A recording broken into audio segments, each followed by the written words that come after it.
लिहाजा वो कितना बड़ा एक एग्जाम्पल हो सकता है या फिर कितनी बड़ी भूमिका एम्स की रह सकती है। सबसे पहले तो बहुत स्वागत है अजय जी आपका हमारे इस मंच पर, और लिहाजा आपको अपने बीच पाकर मुझे लगता है कि हम लोग तो उत्साहवर्धित है ही, और जो यहाँ पर मौजूद लोग हैं मुझे लगता है कि वो भी उतने ही उत्साहित है आपको सुनने के लिए।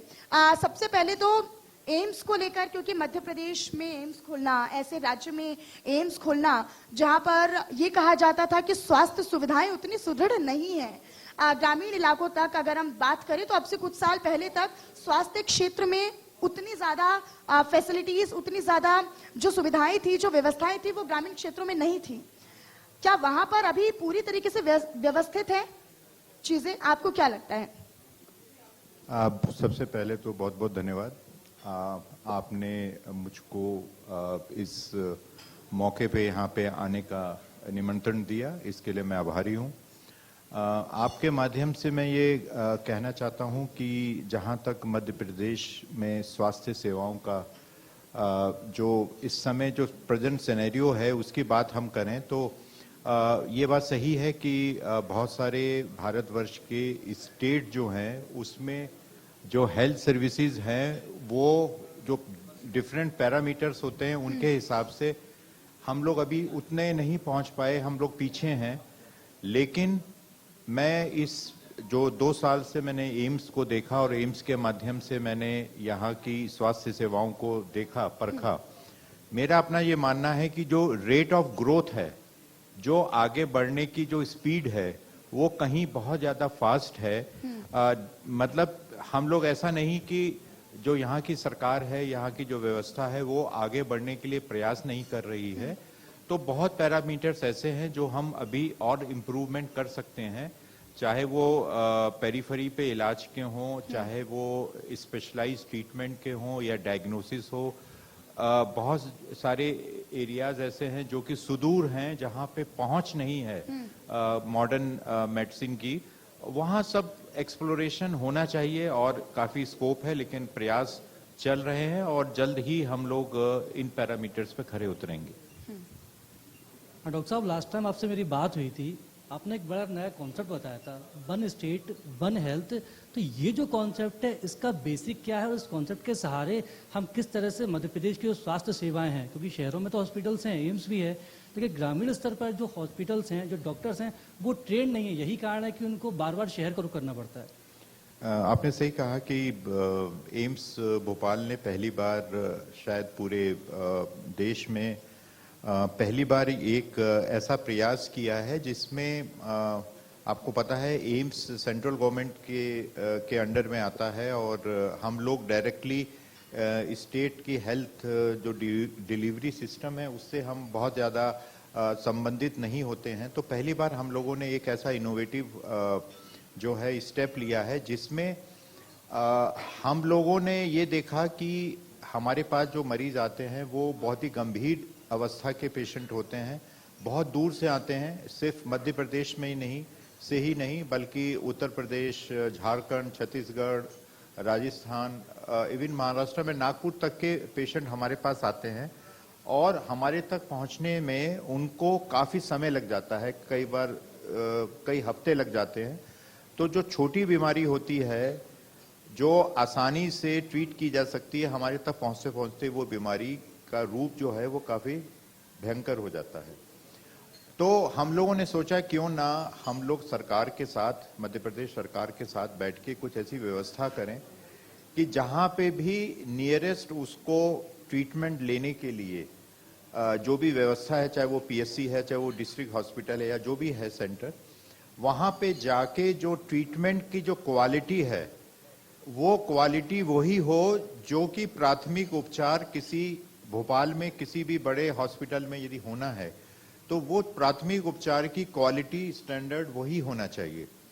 वो कैसे संभव है कि जब हम लोग अपने वहाँ के जो डॉक्टर्स हैं, जो नर्सेज हैं और जो वहाँ पे उपस्थित जितने भी टेक्नीशियन हैं उनकी हम प्रॉपर ट्रेनिंग करें और हम साथ बैठ के डॉक्टर्स लोग साथ बैठ के इस बात को चिन्हित करें कि कौन से ऐसे बीमारियां हैं जिसमें इमरजेंसी समय खराब होने से वो विकराल रूप ले लेती हैं।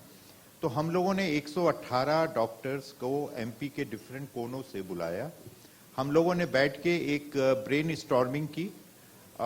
मुझे खुशी है कि मध्य प्रदेश सरकार ने इसमें हम लोगों के साथ सहयोग किया। हमने 25 ऐसी बीमारियों को चिन्हित किया जो कि इमरजेंसी में ट्रीटमेंट के लिए बहुत जरूरी होती हैं।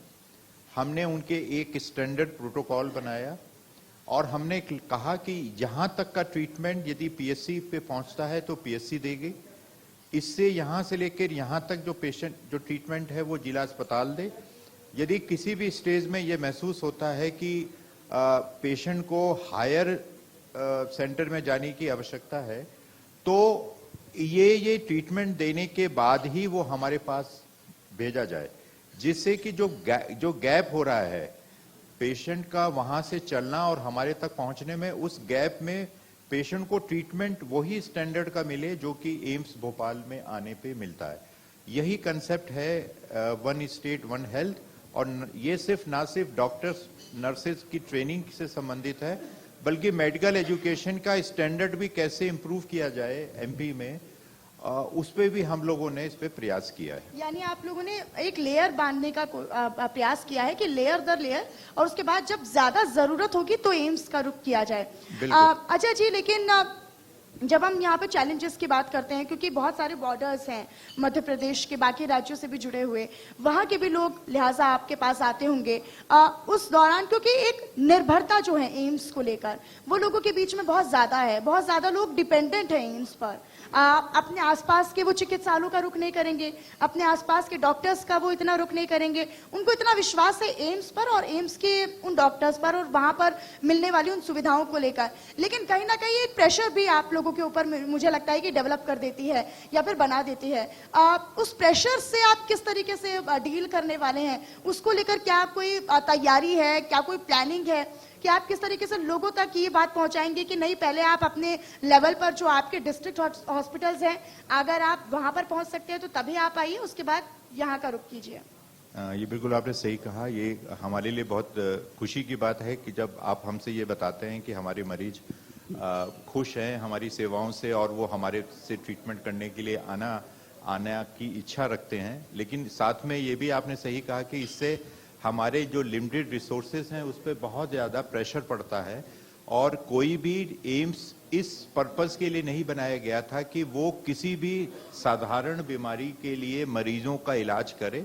उसके लिए जो राजकीय स्वास्थ्य सेवाएं हैं वो अपने आप में इस प्रकार की होनी चाहिए कि उसको इलाज अपने घर के बगल के जो अस्पताल है सरकारी, उसी से मिले। लेकिन कहीं ना कहीं जो ये देखा गया कि विश्वास की कुछ कमी है लोगों को, कि लोग जो है वो सरकारी तंत्र में जाने के बजाय या तो वो कहीं प्राइवेट लोकतंत्र उसमें कॉर्पोरेट में जाते हैं या एम्स की तरफ भागते हैं। तो ये वन स्टेट वन हेल्थ का जो एक फिलॉसफी वो यही है कि यदि उसको क्वालिटी ऑफ ट्रीटमेंट अच्छा मिलेगा, यदि वहाँ का डॉक्टर इतना क्वालिफाइड ट्रेनिंग के द्वारा बनाया जा सकता है, तो उसको धीरे धीरे एक स्लो प्रोसेस में ये कॉन्फिडेंस हो जाएगा पेशेंट को। उसमें समय लगेगा, लेकिन जब फायदा होना शुरू होगा तो उसको ये बात समझ में आएगी कि वो हमारे पास आने के बाद आने की आवश्यकता नहीं है। और दूसरी बात मैं ये भी कहूंगा कि जो पेशेंट एम्स से डिस्चार्ज होके जाते हैं, यदि क्वालिटी हम अच्छी कर दें पेरिफेरी पे, तो यहाँ से जाने के बाद उनको लौट के आने की जरूरत नहीं है, बल्कि हम उनको वहीं पे भेज दें कि आप वहीं का आगे का ट्रीटमेंट कराएं, जब जरूरत हो तो अब हमारे पास है, तो हमारे पर प्रेशर कम हो जाएगा। डॉक्टर साहब, एम्स पर लोगों की जो विश्वसनीयता है वो तेजी से बढ़ रही है, लेकिन इलाज कराने के लिए जब एम्स पे पहुंचते हैं तो प्रोसेस बड़ा लंबा हो जाता है। कई बार जब जांचों की हम बात करें तो लंबा समय लग जाता है, एक्सरेज की बात करें तो इस जो प्रोसेस है, ये जो परेशान करने वाला प्रोसेस होता है, इससे कैसे ट्रीट करेंगे? देखिए, ऐसा है कि पहली बात तो ये कि शायद जो आप बता रहे हैं उसमें मैं ये बताना चाहूँगा कि आपके माध्यम से सभी दर्शकों को कि एम्स ने बहुत सारे ऐसे स्टेप्स लिए हैं जिसमें अब लंबी लाइनों में अब लगने की आवश्यकता नहीं है। ऑनलाइन रजिस्ट्रेशन, ऐप के through registration, number of counter registration के बढ़ा दिए हैं, स्पेशल काउंटर्स क्रिएट किए गए हैं, पेमेंट को डिजिटल पेमेंट की व्यवस्था को हम लोगों ने शुरू किया है। इन्वेस्टिगेशन 24/7 हम लोगों ने शुरू किए हैं। तो इस प्रकार की बहुत सारी व्यवस्थाएं हमने की हैं, और यदि आप हाल फिलहाल में एम्स को आपने विजिट किया होगा तो आप पाएंगे कि अब वो पुरानी लाइनों वाली जो बात थी वो मुझे लगता है कि अब हम लोगों को भूल जाना चाहिए, क्योंकि अब वो रियलिटी नहीं है। लेकिन उसके बाद भी जब आप अच्छी सेवाएं देते हैं तो नंबर ऑफ जो पेशेंट हैं, जो मरीजों की संख्या है, वो उसी हिसाब से बढ़ती चली जाती है। तो हम जहां तक व्यवस्थाएं बढ़ा रहे हैं, हम पे प्रेशर लगभग अब उतना का उतना ही है। जो हम 2000 मरीज देखते थे, अब हम 5500 से ऊपर मरीज प्रतिदिन देखते हैं। तो आप समझ सकते हैं कि सेवाएं कितनी भी बढ़ जाएं, मरीजों की संख्या भी उसी हिसाब से बढ़ती है। लेकिन हम लगातार इस दौड़ में दौड़ रहे हैं और उम्मीद है कि हम सफल होंगे। बिल्कुल अजय जी, और मुझे लगता है देखिए, क्योंकि एम्स के जो डॉक्टर्स हैं, उनकी जो स्पेशलिटी है, वहाँ की जो एनवायरनमेंट है, वहाँ की जो विश्वसनीयता है, एक भरोसा है, और जो मशीनरीज हैं वहाँ पर, मुझे लगता है कि ये तमाम वो फैक्टर्स हैं जो लोगों के बीच में, मरीजों के बीच में एक विश्वास पैदा करने का काम करते हैं। आपने जिक्र किया कि वो आप पर एक प्रेशर भी डेवलप करते हैं, लेकिन वो मुझे लगता है कि प्रेशर तब कंप्लीट होगा या फिर कम होगा जब वो ये भरोसा कर पाएंगे कि हाँ, हमारे आसपास के जो हॉस्पिटल्स हैं वहां पर भी लगभग उसी तरीके से स्पेशलिटीज मिल रही हैं, उसी तरह की जो मशीनरीज हैं वो लगी हुई हैं, ताकि लोग वहां पर विश्वास कर सके। आपके हिसाब से और कितना समय अभी लग सकता है कि मध्य प्रदेश और आसपास के लोगों को ये समझने में, वो विश्वास डेवलप करने में, अपने आसपास के और लोकल जो डिस्ट्रिक्ट बेस्ड हॉस्पिटल्स हैं उन पर विश्वास डेवलप करने में? मुझे ऐसा लगता है कि इसके मेरे ये बता पाना कि कितना समय लगेगा, हाँ। ये इसमें निर्भर करता है कि हमारे प्रयास कितने हैं सरकार की तरफ से। अभी तक तो मेरा ये एक्सपीरियंस है कि सरकार की तरफ से भी बहुत प्रोएक्टिव है, बहुत ज़्यादा जो है वो प्रयास कर रही है, और जो भी हम सजेशन देते हैं उसको वो लोग मानते हैं। लेकिन मैं मीडिया बंधुओं से, आप लोगों से रिक्वेस्ट करूंगा कि इस मुहिम पे आप लोगों का रोल बहुत ज़्यादा इम्पोर्टेंट है, क्योंकि ये मैसेज आपको ही पहुंचाना होगा जन जन तक कि आपको हर चीज़ के लिए एम्स आने की ज़रूरत नहीं है। और ये जो प्रयास हम लोग कर रहे हैं, ये प्रयास जब आप वहां तक पहुंचाएंगे तो धीरे धीरे लोगों में कॉन्फिडेंस बिल्डअप होगा। रिसर्च में एम्स तेजी से काम कर रहा है, लेकिन सर थोड़ा सवाल ऐसा है, हटके है। सवाल ये है कि लोग फिटनेस के प्रति तो जागरूक हो रहे हैं, लेकिन हम ग्रामीण परिवेश में देखते हैं वहाँ भी शुगर के, बीपी के तमाम जो मरीज हैं उनकी संख्या बढ़ती जा रही है। हम एक तो कहते हैं ग्रामीण परिवेश अच्छा होता है, स्वच्छ वायु मिलती है, स्वच्छ खाना मिलता है, लेकिन बीमारियां भी तेजी से वहाँ बढ़ रही हैं। देखिए, ऐसा है कि बिल्कुल आप सही कह रहे हैं कि एक समय पे ये माना जाता था कि गांव का परिवेश जो है वो, उसमें पॉल्यूशन की मात्रा कम है, वो लोग ज़्यादा स्वस्थ जीवन व्यतीत करते हैं। लेकिन जैसे जैसे मीडिया या सोशल मीडिया ने पेनिट्रेट किया, तो वो शहरों को भी उतना ही पेनिट्रेट करता है जितना कि गांव के युवा जनों को भी वैसी है। तो जो इन्फ्लुएंस ऑफ सोशल मीडिया है वो बराबर है, दोनों, चाहे वो अर्बन हो चाहे वो रूरल हो, तो कोई अनछूता नहीं है, वो सब लगभग एक ही जैसे हैं। दूसरी बात ये कि जो वातावरण है आइसोलेशन में नहीं होता है। वातावरण से जनित जो भी बीमारियां हैं, वो चाहे शहर हो चाहे जैसे पानी का है, तो पानी का वाटर लेवल जो है, जो हम केमिकल यूज करते हैं खेती में या अन्य इंसेक्टिसाइड वगैरह यूज करते हैं, वो पॉल्यूशन वाटर को के माध्यम से उतना ही होता है। हम लोगों ने बहुत सारे जो एमपी पॉल्यूशन बोर्ड के साथ हम कुछ रिसर्च प्रोजेक्ट कर रहे हैं, जो एयर में जो पॉल्यूशन है वो कैसे हमारे किसानों को अफेक्ट कर रहा है, हम उस पर भी रिसर्च कर रहे हैं। तो ये एक बहुत बड़ा सवाल है कि कैसे वातावरण जो है वो हमारी स्वास्थ्य को खराब कर रहा है। उस पर हमें लगता है कि एक बहुत ज़्यादा अलग से एक हम लोगों को बैठ के बातचीत करने की आवश्यकता है और ज़्यादा रिसर्च करने की आवश्यकता है। और सोशल मीडिया का आपने जिक्र किया, आजकल सोशल मीडिया पर बहुत ज़्यादा डॉक्टर बनते जा रहे हैं, हर कोई इलाज बता रहा है मर्ज का। वो डॉक्टर गूगल हम लोग कहते हैं, डॉक्टर गूगल आते हैं, तो हमारे पास आने से पहले डॉक्टर गूगल आधी अधूरी खबरें दे देते हैं, और उससे कई बार जो आपने कहा कि लोगों का विश्वास, तो आधी अधूरी जानकारी जो होती है हमेशा विश्वास जो है वो कम करती है। और एक ऐसा प्रचलन है कि ये माना जाता है कि जो गूगल कह रहा है वही ठीक है, जो सामने डॉक्टर बता रहा है वो कहीं ना कहीं ठीक नहीं है। लेकिन ये एक ऐसी चीज है जो जिसपे कोई एक स्ट्रेट फॉरवर्ड आंसर नहीं है। ये समय के साथ ऐसा ही चलता रहेगा। उसके सोशल मीडिया के अपनी अच्छाइयाँ भी हैं तो सोशल मीडिया की अपनी बुराइयां भी हैं और हमें उसके साथ रहने की जरूरत है, उससे डरने की आवश्यकता अच्छा नहीं है। अजय जी, क्योंकि ये सवाल इसलिए इम्पोर्टेंट भी हो जाता है जो होगा, क्योंकि ये कहा जाता है कि एक राज्य की जो संपन्नता है और जो उसकी एक मजबूती है वो ही दर्शाता है कि अगर वहाँ पर सड़क अच्छी है, वहाँ पर इंफ्रास्ट्रक्चर अच्छा है, वहाँ पर शिक्षा अच्छी है और वहाँ पर अगर स्वास्थ्य सेवाएं मजबूत हैं और उतनी समृद्ध हैं, उतनी ज्यादा वो सक्षम है अपने आप में। तो आपको लगता है कि मध्य प्रदेश में ये तीनों चीजें बिल्कुल सही हैं या फिर अभी और समय लगेगा उस संपन्नता को पूरा होने में? देखिए, मुझे ऐसा लगता है कि किसी के लिए भी ये कहना कि अब हम सबसे ऊपर आ गए और सबसे अच्छी जगह पे आ गए, जैसे ही आप ये सोचेंगे तो फिर आगे बढ़ने का रास्ता बंद हो जाता है। तो हमेशा इम्प्रूवमेंट के चांसेस होते हैं और हमको ये ना देख के कि हमारे पास क्या नहीं है, हमको ये देखना चाहिए कि हमने क्या अचीव कर लिया। तो अभी नीति आयोग की एक मीटिंग मैंने अटेंड की थी। उस नीति आयोग की मीटिंग में हम लोगों ने देखा कि जो हमारे पैरामीटर्स हैं, maternal mortality rate, infant mortality rate, जो कि पहले हम लोग मतलब मध्य प्रदेश बहुत नीचे हुआ करता था, उसमें बहुत सिग्निफिकेंट डिफरेंस आया। लेकिन इसका मतलब ये नहीं कि हम खुश होकर बैठ जाएं कि हमने सब कुछ प्राप्त कर लिया। अभी भी स्कोप है हमें आगे बढ़ने के लिए। बिल्कुल, तो कहीं ना कहीं अभी ये नहीं कहा जा सकता है कि हाँ ये वाली एक लाइन है और यहाँ तक पहुंच गए हैं। मुझे लगता है जैसे कि आपने बहुत अच्छी बात कही कि जब तक कोशिश की जाए और तब तक वो करते रहनी चाहिए।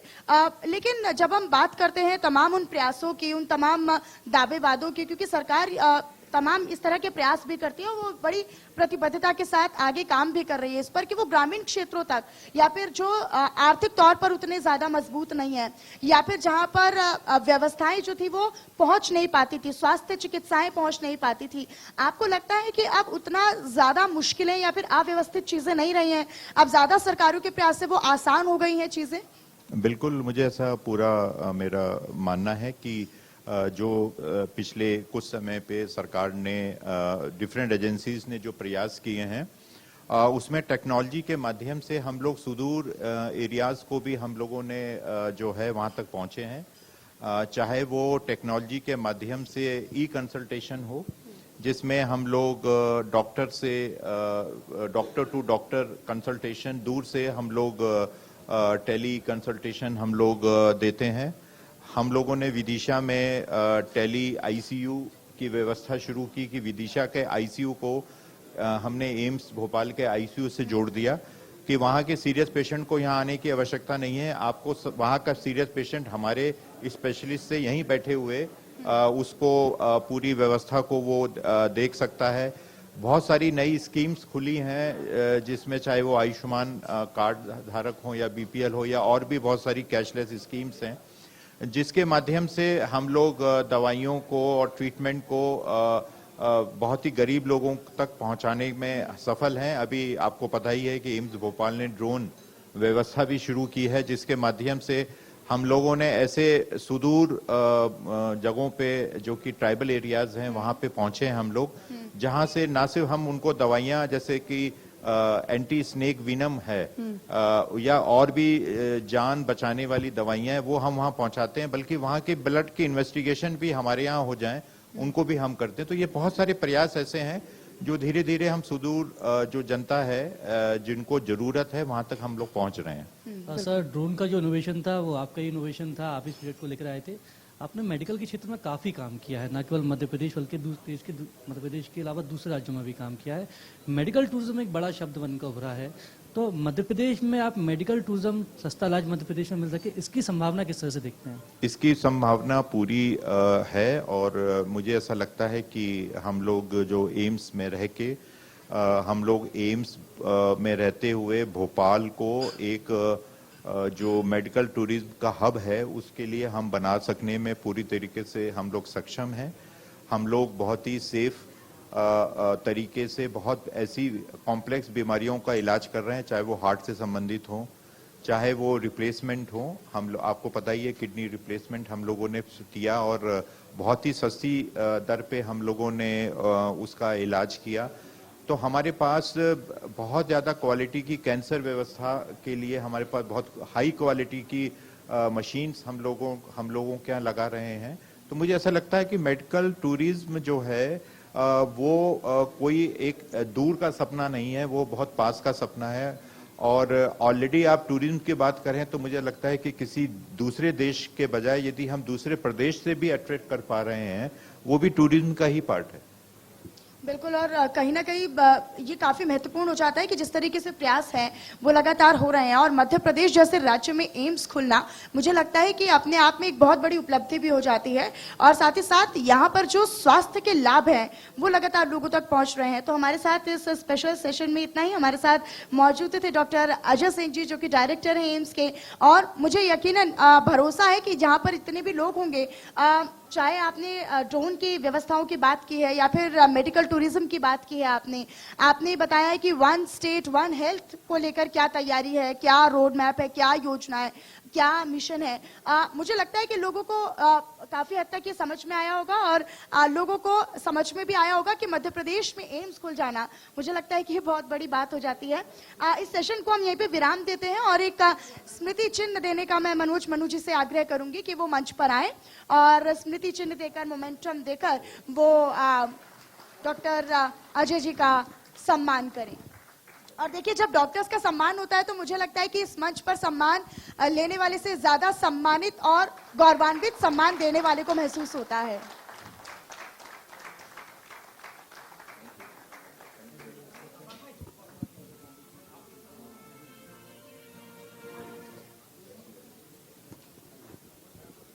फोटो खींचो, फोटो।